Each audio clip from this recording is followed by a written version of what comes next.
Baik, di sini saya akan memperkenalkan diri terlebih dahulu, di mana nama saya adalah Ikomang Boy Krisnayana, NIM 19150511045. Nah, di sini kami satu kelompok membuat sistem pengambilan keputusan ranking. Kenapa kami mengambil pengambilan ranking? Karena pada sistem pengambilan ranking ini metodenya sangat cocok dengan metode fusi, sehingga kami di sini menggunakan metode fusi. Nah, lalu di sini sudah tampak tampilan awal pada aplikasinya. Di sini kita disuruh untuk login terlebih dahulu. Lalu saya akan login.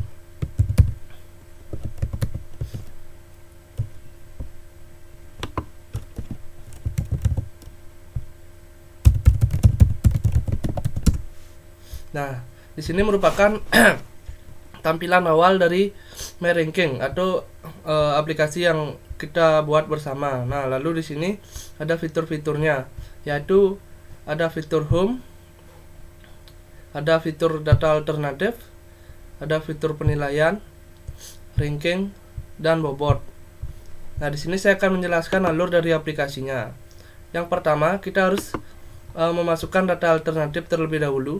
Nah, misalnya kita bisa tambah dengan nama mungkin ini, lalu alamatnya bebas. Nah, jadi jika sudah kita simpan untuk menambah nama atau siswa misalnya. Nah, lalu kita masuk ke fitur atau menu penilaian. Nah, pada menu penilaian sudah ada tertambah nama yang tadi saya tambahkan. Lalu kita di sini bisa memberinya nilai. Yang pertama ada C1 pengetahuan, bisa diisi 95. Mungkin di sini kita bisa rata 95 karena nanti mungkin kita bisa lihat di rankingan, dan seharusnya Nuriyah ini akan ada di ranking 1 karena dia memiliki nilai paling besar. Nah, lalu kita simpan dulu. Nah, jadi jika sudah, kita masuk ke ranking.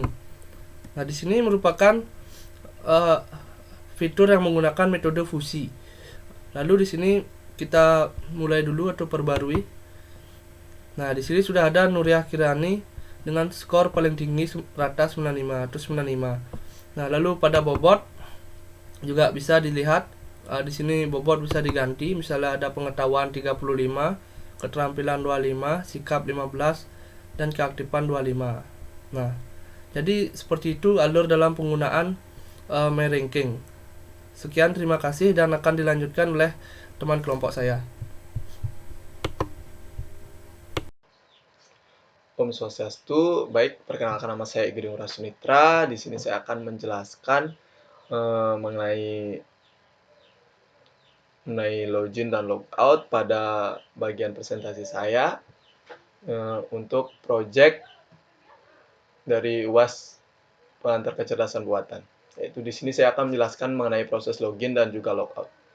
Nah, di sini terdapat pada sistem yang telah kami buat, di sini terdapat sistem login dan juga logout. Di mana berikut adalah source code-nya. Di mana di sini kita akan diminta untuk memasukkan username dan juga password. Setelah mengklik tombol login, maka kita akan masuk ke halaman login. Nah, untuk username dan password ini, kita perlu menambahkannya secara manual melalui database seperti ini. Di tabel DBSPK atau di database DBSPK terdapat tabel admin. Nah, di sini ini merupakan username yang boleh digunakan untuk masuk ke halaman login tersebut. Jadi pada dasarnya di sini mengambil data dari database.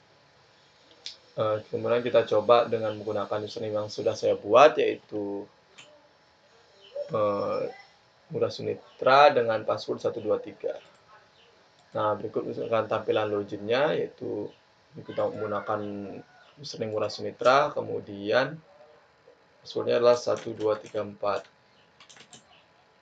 1234, dan kita login. Maka login akan berhasil dan masuk ke halaman utama dari aplikasi atau project yang telah dibuat.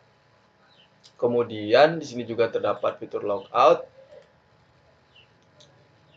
di mana di sini akan mengeluarkan atau kita akan keluar dari akun yang telah kita gunakan sebelumnya.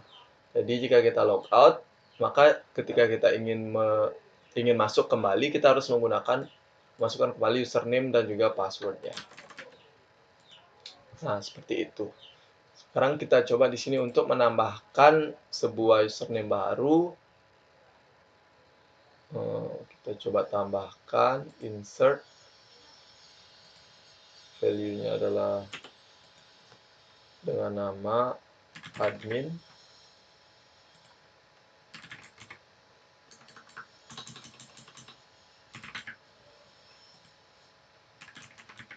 Dan password juga admin.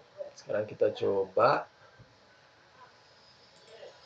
Nah, kemudian kita logout, kita gunakan username admin. Nah, jadi seperti itu cara untuk melakukan login dan juga logout pada sistem yang telah dibuat. Baik, sekian presentasi yang bisa saya sampaikan. Terima kasih. Baik, perkenalkan nama saya Nika Dwi Junantari, NIM 1915051086. Jadi saat ini saya akan melanjutkan penjelasan dari teman saya mengenai sistem pendukung keputusan ranking, yaitu tentang data alternatif. Nah, jadi sini saya telah berada di alternatif.php. Nah, pada tabel data alternatif di sini terdapat tabel kelas dengan data nomor, nama, alamat, dan nomor telepon. Di sini juga terdapat aksi. Di halaman data alternatif juga terdapat button tambah data yang terhubung dengan halaman tambah data alternatif dengan perintah ahref. Contohnya yaitu, nah ini UI dari data alternatif. Di sini terdapat tabel nomor, nama, alamat, nomor telepon, dan aksi. Lalu di sini juga terdapat button tambah. Nah, ketika klik button tambah ini, dia akan terhubung ke ref tambah data. Nah, pada tambah data alternatif, di sini kita akan diminta untuk menginputkan name nama, name alamat, dan name nomor telepon. Setelah data yang kita inputkan telah sesuai atau kita anggap benar, maka kita dapat mengklik button submit dan lalu akan disimpan pada value simpan. Data yang telah diinputkan ditambah alternatif, dia akan dimasukkan ke aksi tambah alternatif pada $post dengan variabel nama, alamat, dan nomor telepon. Jadi pada tabel alternatif tersebut akan ditambahkan sebuah data yang telah dimasukkan tadi, yaitu berupa nama, alamat, dan nomor telepon. Ketika data telah berhasil ditambahkan, maka dia akan dibawa kembali ke halaman data. Contohnya, nah ini UI pada tambah alternatif, kita tambahkan. Oke, kita klik button simpan, maka dia akan kembali ke tambah data, tabel data alternatif dengan menampilkan data yang telah disimpan atau diinputkan tadi. Jadi pada tabel alternatif ini merupakan perintah untuk menampilkan data yang telah diinputkan tadi dengan perintah echo $row dengan variabel nama, alamat, dan nomor telepon. Jadi di tampilan UI dari data alternatif di sini juga terdapat aksi edit. Nah, ketika kita mengklik button edit, jadi perintahnya ini dia akan terhubung ke edit data alternatif dengan menampilkan data dari ID alternatif yang telah kita pilih dan perintah ref. Jadi pada edit alternatif kita akan ditampilkan data dari ID yang telah kita pilih dengan echo $ID alternatif dan dapat mengupdate data name, nama, yaitu dan alamat, name, nomor telepon. Nah, ketika data yang telah kita inputkan kita rasa telah benar, maka kita dapat mengklik button submit, lalu akan disimpan pada value simpan. Data tersebut akan ditambahkan ke aksi edit alternatif pada $post, yaitu ID alternatif, nama, alamat, dan nomor telepon. Jadi pada tabel alternatif dia akan mengupdate data yang telah kita ubah tadi. Lalu ketika data yang telah kita ubah telah berhasil pada ID yang telah kita pilih, maka dia akan dibawa ke halaman data alternatif. Contohnya yaitu sini coba kita edit data Bayu. Nah, kita pilih alamatnya dia dari Klungkung. Kita simpan. Nah, maka dia akan kembali ke UI dari tabel data alternatif dengan data yang telah kita update sebelumnya. Jadi di sini pada UI tabel data alternatif juga terdapat aksi hapus. Ketika button hapus ini diklik,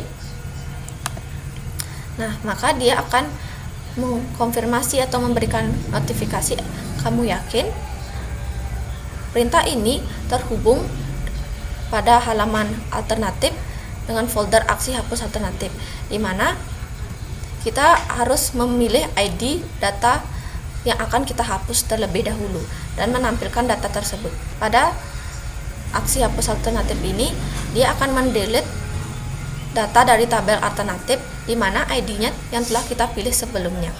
Lalu ketika data telah berhasil dihapus, maka dia akan kembali ke halaman data tabel alternatif.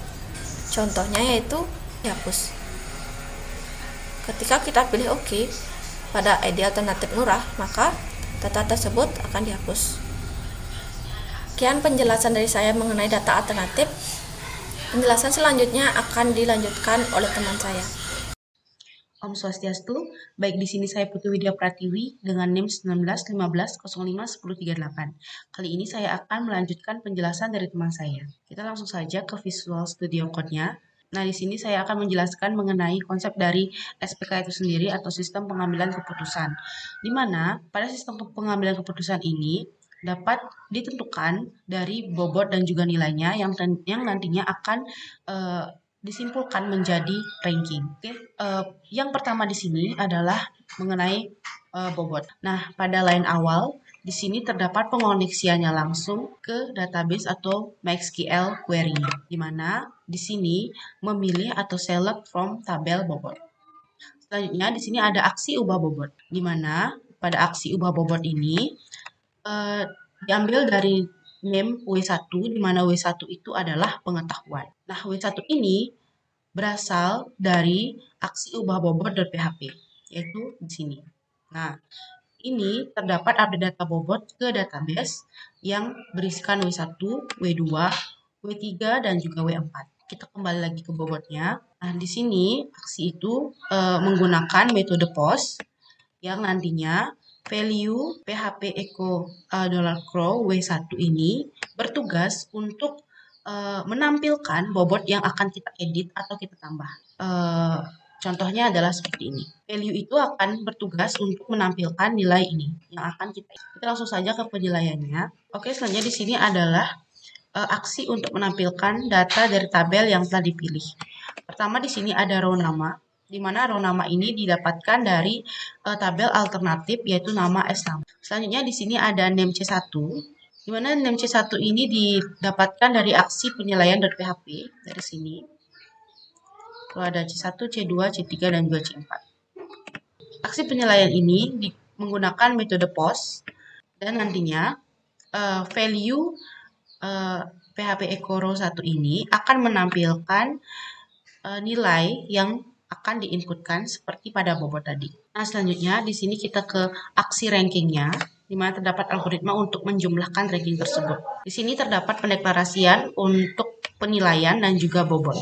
Karena untuk mendapatkan ranking itu harus ada penjumlahan antara bobot dan juga penilaiannya. Nah, di sini setelah bobot dan nilai telah ditentukan, maka akan dicari nilai totalnya dengan menggunakan rumus seperti ini, di mana di sini dipilih dari tabel nilai.